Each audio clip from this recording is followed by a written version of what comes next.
जय हिंद, वंदे मातरम। स्वागत है आप सभी का फ्री एग्जाम यूट्यूब चैनल पर। दोस्तों, अगर आप बिहार डीएलएड एंट्रेंस एग्जाम 2025 देने वाले हैं तो आज का प्रैक्टिस सेशन आपके लिए अति महत्वपूर्ण होने वाला है, जिसमें हमने केवल वही प्रश्न शामिल किया है जो प्रीवियस ईयर में कई बार पूछे गए हैं। तो आपको सेशन में अंत तक बने रहना है, सभी प्रश्नों को पूरे ध्यान से देखना है। विश्वास रखिए, निश्चित ही यहां से प्रश्न बनेगा आपके एग्जाम में। तो चलिए सेशन को प्रारंभ करते हैं और पहला शानदार प्रश्न देखते हैं। माजुली द्वीप जो दुनिया का सबसे बड़ा नदी डेल्टा है, कहां स्थित है? आपको बताना है माजुली द्वीप जो दुनिया का सबसे बड़ा नदी डेल्टा है कहां स्थित है? असम में, मणिपुर, केरल या फिर कर्नाटक? तो सही उत्तर हो जाएगा असम में। कहां पर? तो असम में। किस नदी पर पूछा जाए तो ब्रह्मपुत्र नदी पर ध्यान रखेंगे। दूसरा प्रश्न है, मुस्लिम लीग के लाहौर अधिवेशन की अध्यक्षता किसने की थी? मुस्लिम लीग के लाहौर अधिवेशन की अध्यक्षता किसने की थी? लियाकत अली खान, चौधरी चरण सिंह, मोहम्मद अली जिन्ना या फिर सिकंदर खान? आपको बताना है मुस्लिम लीग के लाहौर अधिवेशन की अध्यक्षता किसने की थी? तो सही उत्तर हो जाएगा मोहम्मद अली जिन्ना ने। किसने? तो मुस्लिम लीग के लाहौर अधिवेशन की अध्यक्षता किसने की थी? तो मोहम्मद अली जिन्ना इसका राइट आंसर हो जाएगा, ध्यान रखेंगे। अगला है, निम्न में से किसने अपनी राजधानी मुर्शिदाबाद से मुंगेर स्थानांतरित की थी? मीर कासिम, सिराजुद्दौला, मीर जाफर या फिर अली वर्दी खान? आपको बताना है कि निम्न में से किसने अपनी राजधानी मुर्शिदाबाद से मुंगेर स्थानांतरित की थी? तो सही उत्तर हो जाएगा मीर कासिम ने। किसने? तो निम्न में से किसने अपनी राजधानी मुर्शिदाबाद से मुंगेर स्थानांतरित की थी? कई बार प्रश्न पूछा गया है, ध्यान रखेंगे मीर कासिम इसका राइट आंसर होगा।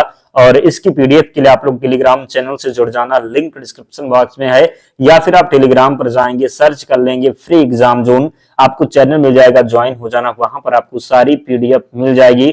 और जिन प्यारे दोस्तों ने अब तक वीडियो को लाइक नहीं किया है, आप सभी से विनम्र निवेदन है, जल्दी से वीडियो को लाइक कर दीजिए। तथा कथित कुशासन के आधार पर किस गवर्नर जनरल ने मैसूर राज्य के प्रशासन को ले लिया था? वेलेस्ली हेस्टिंग, विलियम बेंटिंक या फिर मेयो? यहां पर आपको बताना है कि तथाकथित कुशासन के आधार पर किस गवर्नर जनरल ने मैसूर राज्य के प्रशासन को ले लिया था? तो राइट आंसर इसका हो जाएगा विलियम बेंटिंक ने। किसने? तो तथाकथित कुशासन के आधार पर किस गवर्नर जनरल ने मैसूर राज्य के प्रशासन को ले लिया था? राइट आंसर हो जाएगा विलियम बेंटिंक ने।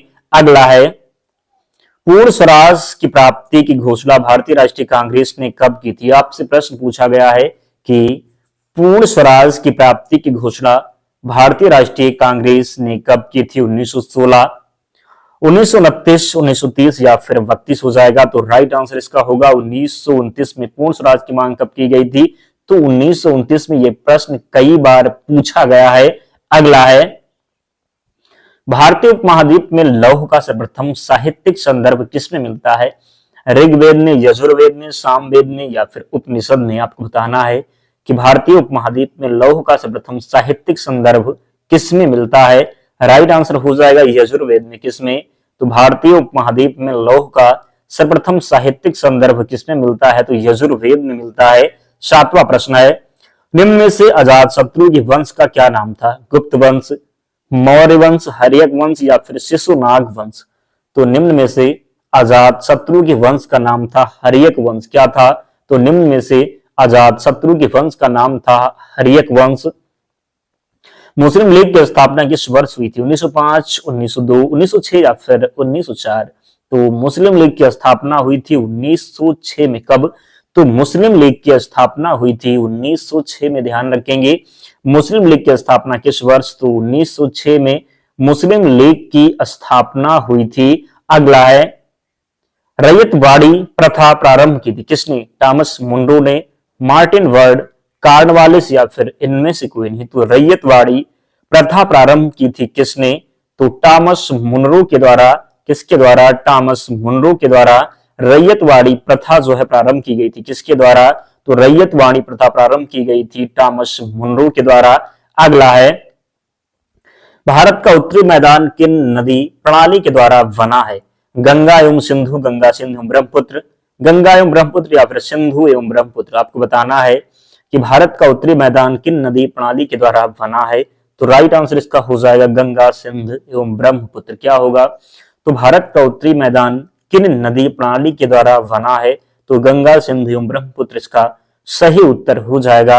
अगला है, भारत का केंद्रीय औषधि अनुसंधान संस्थान कहाँ स्थित है? बताना है कि भारत का केंद्रीय औषधि अनुसंधान संस्थान कहाँ स्थित है? मद्रास, लखनऊ, दिल्ली या फिर कोलकाता? तो भारत का केंद्रीय औषधि अनुसंधान संस्थान जो है ये लखनऊ में स्थित है। कहां पर? तो भारत का केंद्रीय औषधि अनुसंधान संस्थान लखनऊ में स्थित है। अगला है, हिमालय पर्वत को किसमें विभाजित किया गया है? हिमालय पर्वतमाला को किसमें विभाजित किया गया है? हिमालय, सह्याद्री और शिवालिक में, हिमाचल, हिमाद्री और शिवालिक में, हिमाद्री, विंध्य और शिवालिक में, या फिर इनमें से कोई नहीं? तो बताना है कि हिमालय पर्वतमाला को किसमें विभाजित किया गया है? तो राइट आंसर होगा, क्या हो जाएगा? तो हिमालय। क्या होगा सही उत्तर? तो हिमाचल, हिमाद्री और शिवालिक इसका राइट आंसर हो जाएगा। हिमालय पर्वतमाला को किसमें विभाजित किया गया है? तो हिमाचल, हिमाद्री और शिवालिक में। इनमें से कौन सा ठंडा रेगिस्तान नहीं है? आपको बताना है कि इनमें से कौन सा ठंडा रेगिस्तान नहीं है? दस्तुलुट, गोबी, लद्दाख या फिर इनमें से कोई नहीं? तो इनमें से कौन सा ठंडा रेगिस्तान नहीं है? राइट आंसर हो जाएगा दस्तुलुट। क्या होगा? इनमें से कौन सा ठंडा रेगिस्तान नहीं है? तो दस्तुलुट इसका राइट आंसर होगा। अगला है, राज्यपाल को पद की गोपनीयता की शपथ कौन दिलवाता है? राज्य के उच्च न्यायालय के मुख्य न्यायाधीश, राष्ट्रपति, विधानसभा अध्यक्ष या फिर महाधिवक्ता? तो राज्यपाल को पद की गोपनीयता की शपथ कौन दिलवाता है? राइट आंसर इसका हो जाएगा राज्य के उच्च न्यायालय के मुख्य न्यायाधीश। क्या होगा? तो राज्यपाल को पद की गोपनीयता की शपथ कौन दिलवाता है?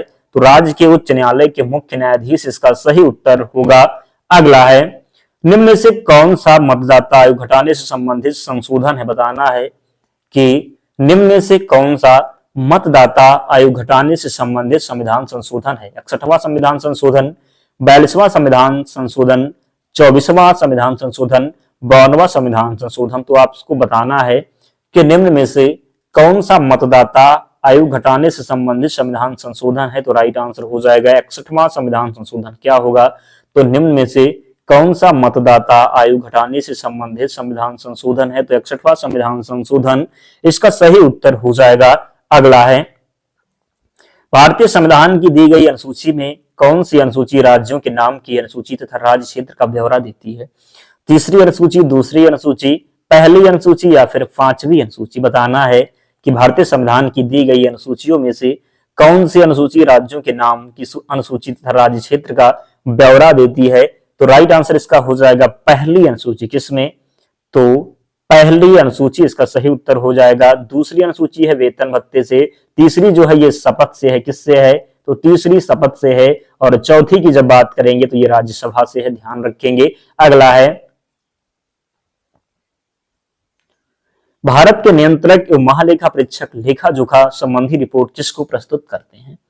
प्रधानमंत्री, राष्ट्रपति, वित्त मंत्री या फिर उपराष्ट्रपति? बताना है कि भारत के नियंत्रक एवं महालेखा परीक्षक लेखा जोखा संबंधी रिपोर्ट किसको प्रस्तुत करते हैं? तो सही उत्तर हो जाएगा राष्ट्रपति को। किसे? तो राष्ट्रपति को। भारत के नियंत्रक एवं महालेखा परीक्षक लेखा जोखा संबंधी रिपोर्ट किसको प्रस्तुत करते हैं? राष्ट्रपति को प्रस्तुत करते हैं। निम्नलिखित में से कौन से मामले उच्च न्यायालय और उच्चतम न्यायालय के अधिकार में आते हैं? केंद्र व राज्य के भेद विवाद, राज्यों के परस्पर विवाद, मूल अधिकारों का प्रवर्तन? उपयुक्त में से कोई नहीं। तो निम्नलिखित में से कौन से मामले उच्च न्यायालय और उच्चतम न्यायालय के अधिकारिक में आते हैं? तो इसका जो राइट आंसर हो जाएगा क्या? तो मूल अधिकारों का प्रवर्तन। क्या होगा? तो मूल अधिकारों का प्रवर्तन इसका सही उत्तर हो जाएगा। निम्नलिखित में से कौन से मामले उच्च न्यायालय और उच्चतम न्यायालय के अधिकारिक में आते हैं? राइट आंसर होगा मूल अधिकारों का प्रवर्तन, इसका सही उत्तर हो जाएगा। अगला है, गरीबी हटाओ का नारा किस पंचवर्षीय योजना काल में दिया गया था? पूछा गया है कि गरीबी हटाओ का नारा किस पंचवर्षीय योजना काल में दिया गया था? पहली, दूसरी, तीसरी या फिर पांचवी?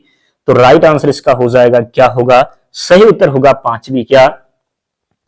तो गरीबी हटाओ का नारा किस पंचवर्षीय योजना काल में दिया गया था? पांचवी पंचवर्षीय योजना में दिया गया था गरीबी हटाओ का नारा। क्वेश्चन नंबर 20 है।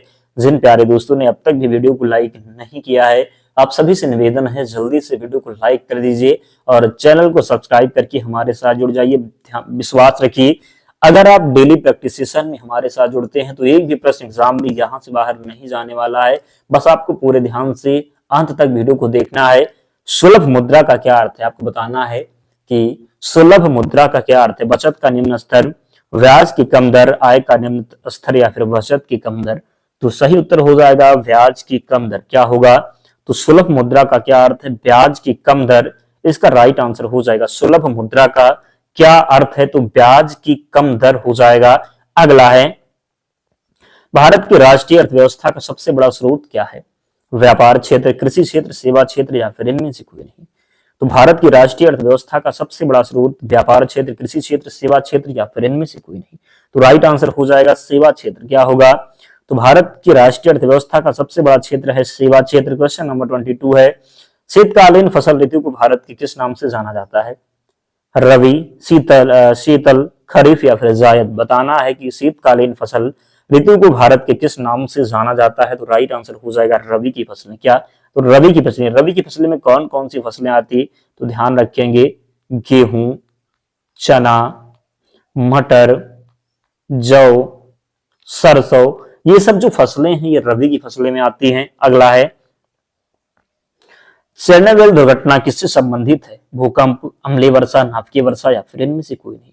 तो चेरनोबिल दुर्घटना किससे संबंधित है आपको बताना है कि चेरनोबिल दुर्घटना किससे संबंधित है। राइट आंसर हो जाएगा नाभिकीय। किससे तो नाभिकीय वर्षा से संबंधित है चेरनोबिल दुर्घटना। अगला है राष्ट्रगीत वंदे मातरम निम्नलिखित में से किसका एक अंश है। दुर्गेश नंदिनी, सरस्वती चंद्र, आनंद मठ या फिर इनमें से कोई नहीं। तो राइट आंसर हो जाएगा आनंद मठ। किसके द्वारा तो बंकिम चंद्र चटर्जी के द्वारा राष्ट्रीय गीत वंदे मातरम निम्नलिखित में से किसका एक अंश है। तो सही उत्तर हो जाएगा आनंद मठ का है। किसका है तो आनंद मठ का।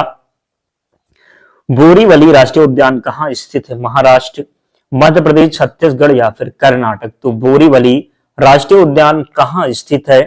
बोरीवली राष्ट्रीय उद्यान कहाँ स्थित है तो महाराष्ट्र में। कहां पर तो बोरीवली राष्ट्रीय उद्यान स्थित है महाराष्ट्र में। सही उत्तर होगा बोरीवली राष्ट्रीय उद्यान कहाँ स्थित है तो महाराष्ट्र में। अगला है बिहार के नक्सल प्रभावित कितने जिलों को वर्ष 2021 के मध्य में नक्सलवाद मुक्त जिला घोषित किया गया। बिहार के नक्सल प्रभावित कितने जिलों को वर्ष 2021 के मध्य में नक्सलवाद मुक्त जिला घोषित किया गया। 4, 6, 8 या फिर 10। तो सही उत्तर हो जाएगा 6। कितना तो 6 इसका राइट आंसर हो जाएगा 27 है। बिहार की किस महिला साहित्यकार को वर्ष 2020 का साहित्य अकादमी पुरस्कार प्रदान किया गया। आपको बताना है कि बिहार के किस महिला साहित्यकार को वर्ष 2020 का साहित्य अकादमी पुरस्कार प्रदान किया गया। अनामिका, अनुपम, रेणुका या फिर इनमें से कोई नहीं। तो राइट आंसर इसका हो जाएगा अनामिका। क्या होगा तो बिहार की किस महिला साहित्यकार को वर्ष 2020 का साहित्य अकादमी पुरस्कार प्रदान किया गया था तो अनामिका राइट आंसर होगा। प्रीवियस ईयर में प्रश्न पूछा गया है। अगला है बिहार के प्राचीन इतिहास में जीवक कौन थे। बिहार के प्राचीन इतिहास में जीवक कौन थे। शासक, चिकित्सक, धर्म प्रचारक या फिर इनमें से कोई नहीं। तो राइट आंसर इसका क्या होगा बिहार के प्राचीन इतिहास में जीवक कौन थे तो 28 का सही उत्तर हो जाएगा चिकित्सक थे। क्या थे तो बिहार के प्राचीन इतिहास में जीवक जो थे ये चिकित्सक थे। अगला है संगीत, नृत्य और नाटक की राष्ट्रीय अकादमी, संगीत नाटक अकादमी, भारतीय गणराज्य द्वारा स्थापित पहली राष्ट्रीय कला अकादमी थी। अकादमी कहाँ स्थित है। नई दिल्ली, मुंबई, बेंगलुरु या फिर कोलकाता। संगीत, नृत्य एवं नाटक की राष्ट्रीय अकादमी, संगीत नाटक अकादमी, भारतीय गणराज्य द्वारा स्थापित पहली राष्ट्रीय कला अकादमी। यह अकादमी कहाँ स्थित है तो सही उत्तर हो जाएगा नई दिल्ली में। कहां पर तो नई दिल्ली इसका राइट आंसर होगा। नेक्स्ट है निम्नलिखित रोगों में से कौन सा एक आनुवंशिक विकार है। एनीमिया, कैंसर, थैलेसीमिया या फिर इनमें से कोई नहीं। बताना है कि निम्नलिखित रोगों में से कौन सा एक आनुवंशिक विकार है। सही उत्तर हो जाएगा थैलेसीमिया। क्या होगा तो निम्नलिखित रोगों में से कौन सा एक आनुवंशिक विकार है तो थैलेसीमिया है। क्या है तो निम्नलिखित रोगों में से कौन सा एक आनुवंशिक विकार है थैलेसीमिया इसका सही उत्तर होगा। अगला है गति का प्रथम नियम किसकी परिभाषा देता है। गति का प्रथम नियम किसकी परिभाषा देता है। वेग, बल, त्वरण या फिर गुरुत्वाकर्षण। तो गति का प्रथम नियम किसकी परिभाषा देता है। सही उत्तर हो जाएगा बल का। किसका तो गति का प्रथम नियम किसकी परिभाषा देता है। बल की परिभाषा देता है गति का प्रथम नियम किसकी परिभाषा देता है? तो बल की परिभाषा देता है। ध्वनि किस तरंग का एक रूप है जो सुनने की अनुभूति पैदा करती है? यांत्रिक ऊर्जा, अनुगूंज, विद्युत चुंबकीय तरंग या फिर इनमें से कोई नहीं। ध्वनि किस तरंग का एक रूप है जो सुनने की अनुभूति पैदा करती है? तो 32 का जो सही उत्तर होगा ये यांत्रिक ऊर्जा हो जाएगा। क्या? तो ध्वनि किस तरंग का एक रूप है जो सुनने की अनुभूति पैदा करती है? सही उत्तर हो जाएगा यांत्रिक ऊर्जा। अगला है, सबसे बड़ा शावक कौन सा है जानवर पैदा करता है? सबसे बड़ा शावक कौन सा जानवर पैदा करता है? हाथी, गैंडा, नीली व्हेल, इनमें से कोई नहीं। तो राइट आंसर हो जाएगा नीली व्हेल। क्या होगा? तो सबसे बड़ा शावक कौन सा जानवर पैदा करता है? तो नीली व्हेल इसका सही उत्तर होगा। दूध को दही में स्कंदित करने वाला एंजाइम कौन सा है? रेनिन, पेप्सिन, रेजिन या फिर टाइलिन।